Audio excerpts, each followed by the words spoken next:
Hey everybody, welcome to a special episode of Rehash, a Web3 podcast. I'm your host, Diana Chen, and the episode you're about to hear was actually recorded in person in Detroit on Saturday, September 28th during MCON, and I'm really excited for you to listen to this episode in case you missed our live event. It was so much fun. We will be hosting another live event coming up shortly the week of November 11th at DevCon in Bangkok, Thailand. So if you will be at DevCon, please make sure you hit me up or join our Telegram group or follow us on Twitter. Our Telegram group is at t.me/rehashweb3, and we are at rehashweb3 on all social channels. Make sure you're following us and join our Telegram group so you don't miss any announcements about that. But I hope you enjoyed this episode and hope to see you again at our next live podcast show in Bangkok in November. Enjoy.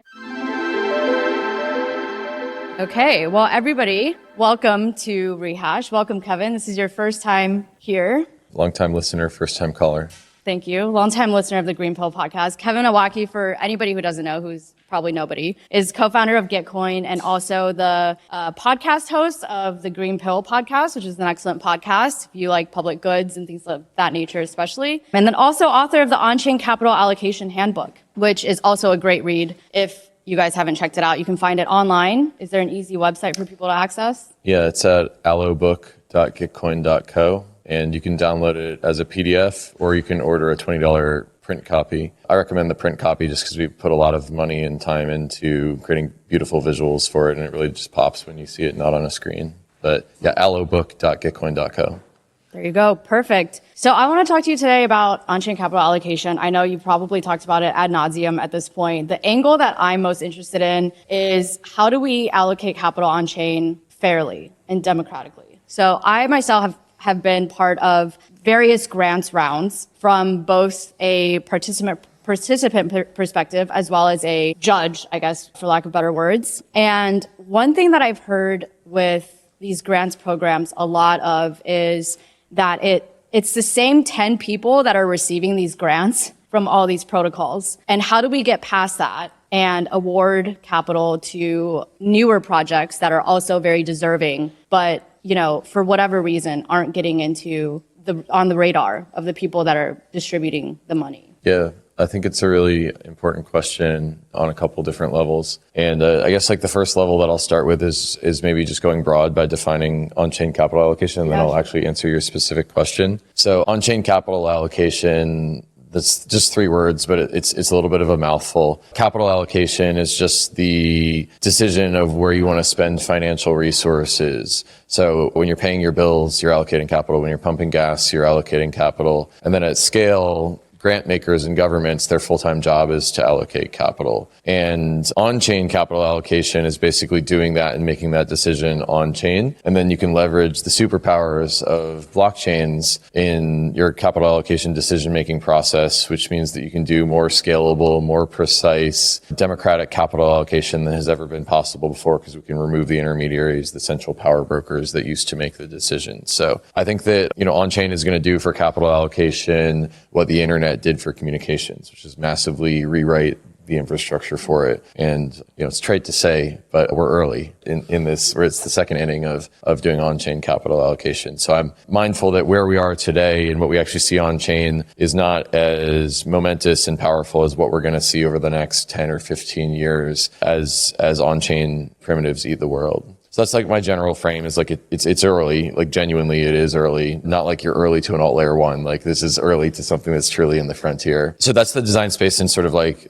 my framing. Your specific question was how do we move from from like 10 grants just going and grant farming, getting all the money. And actually, just to kind of follow up on what you've said so far about on-chain capital allocation generally, what is like the special piece about allocating capital on-chain that you think is going to change how we've been distributing money? Yeah. Well, I mean, in the most broadest and abstract sense, we can now program our values into our money so we can build economies that reflect our values. By the way, that's a double-edged sword. It means that we can build beautiful democratic capital allocation things. And it also means that we can build hyper Ponzi schemes. It just depends on what your values are. That's the double-edged sword. But, more generally, I think that the power of this will be leveraging the primitives of blockchain to build more democratic ways of allocating capital, removing powerful intermediaries that used to became central power brokers in these ecosystems. And now we can make the median members of these ecosystems decision makers for capital allocation. And you see that in Gitcoin grants and quadratic funding. And you also see that in Optimism's badge holder experiments, where they're making more and more badge holders that allocate capital over time in the Optimism ecosystem. Those are two tangible examples of how this is going to change the world, or at least change how we on-chain allocate capital on-chain. And then from just like a very visceral level, we're kind of all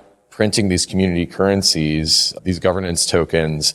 And so we have these giant treasuries that can be allocated to the ecosystems that they're being built. So there's just a big set of capital that is not going to allocate through banks and through the traditional infrastructure. It's going to allocate on chain. So there's a bunch of potential energy in those treasuries. So anyway, TLDR, there's a bunch of money that we can allocate through these treasuries. And so we can now program our values into our money. And that's the design space that really gets me going. Yeah. Amazing. So then going back to my initial question about how do we get past this, distributing capital to the same 10 projects across all of these different protocols? How do we get past that and identify newer projects to give capital to? And I've been in a lot of these conversations, and I think a lot of what I've seen and what I've heard is it's hard to trust that these newer players who nobody has ever heard of before are not scamming us, right? Even with robust KYC processes, people have figured out ways to get past KYC even. So it seems like there's no surefire guarantee that we ever will know that we're giving funds to a legitimate project versus a scam. And I think that makes people scared to even take that risk at all. And that, to me, that's the main reason that I've seen why we seem to be distributing capital to the same 10 projects over and over again. Yeah, that's a great insight. So I guess the prompt is, how do we move from just allocating capital to the same 10 projects to dispersing it more widely? Yeah, and I guess if you have any other observations too, in addition to my observation about why that seems to be the case. Yeah, well, I think the answer to your question is easy. You just use Gitcoin. It'll shill. We got 10 minutes in, and I haven't shilled you Gitcoin. So no, I mean, I think it's an interesting design space, and I think that there's a couple ways to solve it. Before I try to talk about solving the problem, I'll just sort of frame the way that I see the problem. There's this thing in economics. It's true in all economic systems, called the Matthew effect. And it's colloquially known as the rich get richer. But it also applies to other things besides just money, like fame and status. Like Ashton Kutcher is getting famous faster than I am, and there's a runaway effect there. And so basically what you see is a concentration of fame and wealth and clout. It's this runaway game in any economic system. And I think that, now that we can program our values into our money, I think the great opportunity is to reverse that gravity and create an equilibrium where that's not the case. And I think that, some ways that I'm excited about doing that are, and I'll just rattle off a couple and we can pinch and zoom on any of them depending on the audiences and your interest. But quadratic funding, I think, is really neat because the median human in your ecosystem gets to decide where the capital goes. We can get into the specifics of how that works or doesn't work according to your point of view. So quadratic funding is one way to do it. I also think that what Optimism is doing with the badge holder experiment is kind of an interesting way of spreading the risk of finding out which projects are creating impact, but also spreading the risk out to the badge holders. And one of the things that they've recently done in round 4 of Optimism is that everyone's familiar with the voting experience where you add projects to cart and then you distribute capital according to the projects. And one of the things that happened in round 3 was that there was a bunch of fatigue because you had to evaluate 700 projects. And so what they said is, and also it was this beauty contest where, if you recognize the brand, you'd give them money. So what they did is they said, no, we want to make this more metrics driven and what's actually driving growth for the super chain. And what they did is they made it so that you could add impact metrics to cart, and then the system would distribute the votes to the projects on the basis of the metric that was being created. So basically, how much gas did they consume? How many unique addresses did they bring in? How many new users did they add in? So the badge holders were allocating to 800 projects at a time by only adding a couple impact metrics to cart. And I think that's a really interesting way of allowing projects that are standout projects that are creating impact to get a piece of the get a piece of the pie. So yeah, quadratic funding is one way to do more democratic capital allocation. On-chain impact metric voting is another way of doing it. And I think that how to spread around the power and the wealth and the decision-making risk in these ecosystems is going to be a frontier that we're going to continue to push over the next couple of years. And one of the things that I've started, actually, I'll just end there. And, if you have any comments on that, then. Yeah, well, I would love to,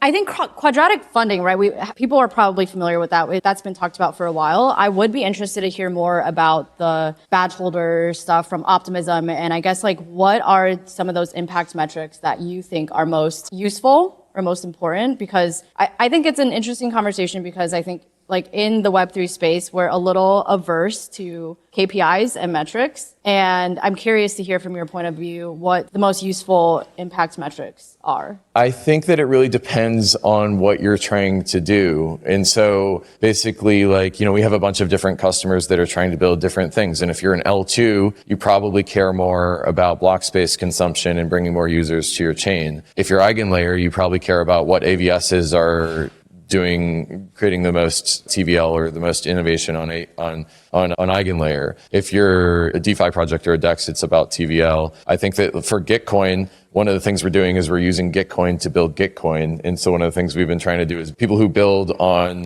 Gitcoin's protocol, we reward with Gitcoin's protocol GTC, which is our governance token. And so just the answer is unsatisfying, but the truth is it depends on what you're trying to build, what the metric is. But there's a weird twist. And it's this thing called Goodhart's Law. Goodhart's Law is basically another law of economics that says when a measure becomes a target, it ceases to become a good measure. And so that's basically a way of saying that, if I were to incentivize TVL, to use an example, and airdrop tokens on TVL in an ecosystem, then basically the farmers are going to start trying to game that metric, and they'll just put in enough TVL to get out the money from the system, and then the system has to evolve past that over time. So all metrics are gameable in a Goodhart's Law kind of way. So I think that when we talk about metrics, we need to see the forest for the trees, that we want to do metrics, but we don't want to over-index on any one metric, because when we make it into a target, it ceases to be a good measure. What does that look like in practice? Does that mean staying silent about what metrics are being measured in a grants round? Does it mean continuously iterating on those metrics? What does that look like? Yeah, I actually wrote a post on this. And so I'm so glad that this is the first time I've talked about it on a podcast. The title of the post was Public Goods Funding Must Be Evolutionary. And so basically the argument you can make from first principles is that all of these systems, if we're going to do metrics, and if we're going to do metrics-based public goods funding, and we have Goodhart's Law, then by definition, we have to keep evolving the metrics that we use over time, unless we just want it to be good-hearted law to death, or what people would call civil farming or grants farming out there to death. And so first off, I just want to pause on that moment for a second, because for so long as I've been in crypto, people have been immutability maxis, we're going to deploy this thing and I don't control it anymore. And there's beauty in that immutability and that inability to change it. But here we're making an argument from first principles that these things must evolve over time. And I think that's actually really profound, that these things are going to have to keep evolving. That doesn't mean that they should be able to be capturable. We should still take the lessons of immutability in them, but we should make them evolutionary and agile, and it's getting away from the dogma of Web3 a little bit of just pure immutability. But anyway, that's some broad framing and what I thought was a profound point when I first thought about it. But to answer your question about how do we get past the gameability of metrics, you can choose metrics that are hard to game, e.g. there's no profit motive to game them. You can rotate metrics over time. So if my metric in Q3 2024 is A, then next quarter it can be B, then it can be C, then it can be D, and then, maybe I'll randomize it or something a little bit like that. You can make it into a black box. Also, zero knowledge proofs are a thing, and we could do that. And I think a combination of these things is the way to prevent it from being gamed. So that's what I think that we're going to see over the next 5-10 years as these things become more sophisticated. Yeah, absolutely. Going back then to where we kind of started, another thing you mentioned is how do we, going back to this idea of let's not have the same 10 projects get funded over and over again. Part of that is diversifying or being more strategic. I don't know what it is about putting the people in power who are deciding where on-chain capital is going. How do we, like, what strategies do we have for that to make sure that the people who are in power are people that we want to be empowered to be deciding these things fairly? Yeah, I mean, I really like what Optimism has done, where they started off with only a handful of badge holders that knew the founders and knew the foundation. And they started doing like a word of mouth thing where if you're a badge holder, you can invite another badge holder. And so, it was always badge holder based voting, but they went from tens of badge holders to hundreds of badge holders, and they networked out in their network of trust. And then, of course, you have to have an anti-collusion policy where you can't vote for projects that you personally benefit from, and you have to enforce that over time. I have some friends and people that I consider that are good people that got kicked out of being an Optimism badge holder because they voted for a project that they financially benefit from. And so, yeah, I mean, I think that's one way to keep the badge holders accountable, is having an anti-collusion policy, and then to progressively decentralize over time. It's actually one of the coolest examples of progressive decentralization out there, that Optimism has gone from just tens of badge holders to hundreds of them over time, allocating capital and retrofunding. I think that's true progressive decentralization. Yeah, well, speaking of that, progressive decentralization, I think people have done it in a number of different ways. Some have been more successful than others. What have you seen to be some of the most successful strategies for that? Or maybe even talk about how Optimism went about doing it, for people who aren't familiar. Yeah, Gitcoin itself has had its own progressive decentralization journey, and we could get into that a little bit. Yeah. But the example that comes to mind for me is again Optimism and what they did with the badge holders. So the badge holders are basically the people who get to allocate capital in the retrofunding round. And in the first couple rounds, there was just tens of badge holders that were making the decision. And then they basically had a way that you could invite other people to become badge holders. And so the number of badge holders has grown from Optimism round 1, 2, 3, 4 up to be 700 people or so. So I think that that's been an interesting journey in progressive decentralization of capital allocation. And the other thing that I think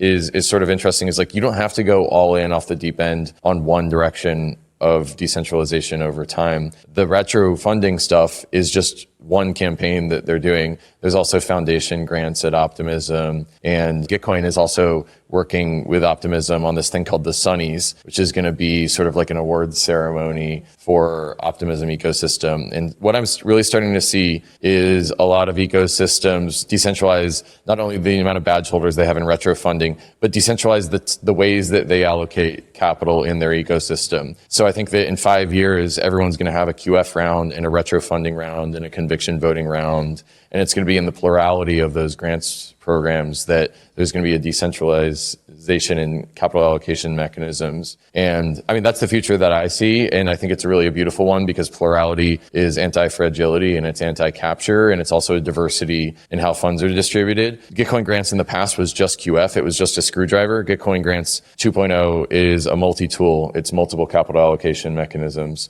for your ecosystem. And that's where I think the future is going, is not only a diversity in who makes decisions, but a diversity in ways that we make decisions. Yeah. What are your thoughts on retrofunding? Retrofunding is good. Yeah. You want to go more nuanced than that? Like, what else you want to know? Well, I think that there have been some complaints about the way that some retrofunding rounds have gone. What would you say is the right way or the best way to run a retrofunding round? I place a near 100% discount on Twitter armchair quarterbacks and their criticisms of these things. Like, they're just, not only are they clout farming, but they're also like, they weren't in the room when the decision was made about the design criteria. And 99% of the time, they haven't read the blog post that explains it. So I put near 100% discount on uninformed opinions. But like, specific to the criticisms of retro funding, I think that one of the ones that sticks out to me, unless you want to offer a criticism, and then I can sort of either respond to it or dismantle it. But like, one of the biggest ones was the criticism of going from retroactive public goods funding to retroactive funding. Yeah. Is that one to pinch and zoom on, maybe? Yeah, yep. Yeah. So the criticism is basically like, oh, Optimism told us that they're all into public goods, and then now they're changing it to retroactive funding instead of retroactive public goods funding. Does Optimism still care about public goods? Is that a fair framing of the criticism? Yeah. Essentially, people were just upset that the projects that ended up receiving the most funding from that tended to be big projects that already had money and, Yeah. that the capital wasn't being distributed fairly to smaller projects that deserved it. Does this VC funded project commit public Exactly. goods? A couple reactions. And by the way, I don't speak for Optimism. They're a valued partner to Gitcoin. Jing and Carl and Ben, I remember back in 2018 talking about public goods and how that needs to be imbued into everything with them. And I just know that their hearts are in the right place. I mean, at least the founders. And they were Optimism, back when it was called Plasma Group, was the first non-Ethereum Foundation funder of the Gitcoin grants round. So I don't speak for Optimism, but I deeply value their perspective. And I think that they're to me, a spiritual partner in this journey of trying to fund public goods with crypto. So anyway, TLDR, I'm not a neutral observer here, but a couple reactions. A lot of the criticism is why did you fund this VC funded project in the public goods funding round? And my hot take, I know you have a hot take session with Disruption Joe later. My hot take is that VC funded stuff can be a public good. And a lot of these things are a double-sided market where one side of the market is a public good and one is a private good. Look at Ethereum. It costs money to write to. That's not a public good. It's a private good, but it's a public good to read from. It's a state of consensus of the world. That's the public good. So it's a double-sided market where one side is a private good and another side is a public good, which I think is kind of profound and really beautiful in some ways. We're building something that serves the interest of the public and harnesses finance in order to do that. Another reaction I have to Optimism changing from retro public goods funding to retro funding is that the public good, the debate of is this a public good or not, I think has really lost its way. Gitcoin recently changed its mission from build and fund the open web to fund what matters. And the reason for that is that I was getting pulled into all these technocratic discussions of, is this a public good? Is this not a public good? And I'm just tired of it because it's the wrong question. The word public goods creates a technocratic barrier to participating in the discussion because you have to be an economist. I have to corner you at a party for 2 minutes and tell you what a public good is for you to even have an opinion, which some of you are laughing because that we've had that conversation as recently as last night. But our mission is now fund what matters. And that's much more visceral to you. Everyone knows what matters to you. And I'm of the opinion that if we help people fund what matters and public goods are the most important thing, then that'll naturally rise to the top. So it's unask the question is the response to the Twitter armchair critic about public goods funding. And then, the other thing you said was the same 10 projects keep on getting money. I think that that's sort of a separate project to solve from the public goods criticism, but we can get into that next if you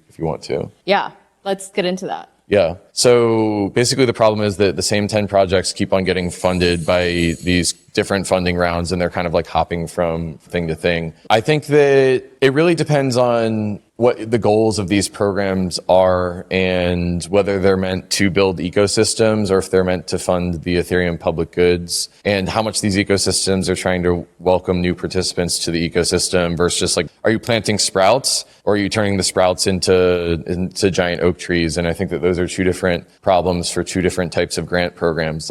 Lefteris from Rocky is a friend, and I know that he's in every grant round because I follow the space. And I think Rocky is a good public good for the space. So I don't think it's a problem that Rocky keeps on getting funded, except when it prevents new entrants like people who are joining in the 2024 cycle from getting capital because it's going to someone who's already established. And I think that for that, what I think that it's important for ecosystems to do is to put out pools of capital that new entrants to the ecosystem can draw from. And one of the things that we've started to do in Gitcoin rounds is that basically we've decentralized the way Gitcoin rounds run, and now it's not anyone in the Gitcoin core team that's running the community rounds. It's people who make proposals for rounds on the forum. And one of the things that I think is really cool is when people have onboarding and education rounds that they pitch back to Gitcoin that are specifically designed for new entrants into the ecosystem. So you're not competing with Lefteris, you're not competing with Preston Van Loon from Prismatic for the same capital. And so it sounds like an easy thing to do, but a lot of these ecosystems are really risk averse. They're really afraid of giving capital to the wrong people. And if there's a reputational risk to writing a 5K check to someone who turns out to be in North Korea or turns out to be a scammer. And so I think that we can either go out on the risk curve and make it less political capital risky for people to run those rounds, or we can solve those problems with verification and impact measurement and stuff like that. And I think that that's where the ecosystem is going to go, is we just need to have people who are willing to take a little bit of risk with their political capital and go out and fund new people. And then we also have to get better at funding those people the ROI with that money. So yeah, it's an exciting design space though. And it's such a rich design space because there's so much capital that can be deployed here. And I mean, it's almost a meme at this point where we're going to get the next billion users. So it's something I think we're going to solve in the next couple of years. Bullish on that. I think the thing for me is, while there definitely is a risk, like you said, and obviously nobody wants to be in the position of writing a 5K check to somebody who turns out to be North Korea. But I also think if we don't go out on a limb and take some of those risks, then we'll never learn. We'll never learn to get better at KYC. We'll never learn to make better impact metrics. We'll never improve if we're not taking any risks. Yeah, I agree with all that, except I think KYC should die in a fire. And there'll be better ways to verify things that are on chain. Yes, reputation. Decentralized reputation identity. Is that what you're thinking? I mean, I think that I have more conviction that KYC is fundamentally broken than I do about what's going to solve for it on chain. The biggest problem I have with KYC is the surveillance apparatus that's built around it and the fact that our KYC providers can't keep our identity documents safe. But I think that there's going to be on-chain, zero-knowledge ways of doing reputation proving. Gitcoin actually was an early innovator in this space. We built this thing called Gitcoin Passport, which was meant to basically prove that you're not a Sybil, or at least provide some conviction that you're not a Sybil without compromising your private details. So stuff that's directionally headed towards that, I would like to see. And, on-chain primitives for an on-chain world. Let's do it. Let's do it. We have time for maybe one question from the audience. If anybody has a question for Kevin before we let him go. Yeah. So the question is essentially, when new projects are applying for these grants rounds, they have to keep applying for the grant round, keep applying. That takes out a lot of time from the time that they could be spending actually building the thing that they're then, instead applying for all of these grants for. So is there a way around that? Yeah, I think that this is a flaw of quadratic funding. And, this is part of why Gitcoin's going multi-mechanism. Is quadratic funding is great at some things, but it's also got some drawbacks. And one of them is that you have to relentlessly shill your stuff. And also it creates this thing that we call the Keynesian beauty contest, which is just basically a way of saying that the most public facing work is what gets funded and not the people who are washing the dishes in the back or building the plumbing underneath of it. So I think it's just like a flaw of quadratic funding. And Gitcoin grants rounds, if the proposal passes, I think are going to move from just QF to being retrofunding, and we're going to do conviction voting and grant ships and all these other mechanisms that I think will explore different ways of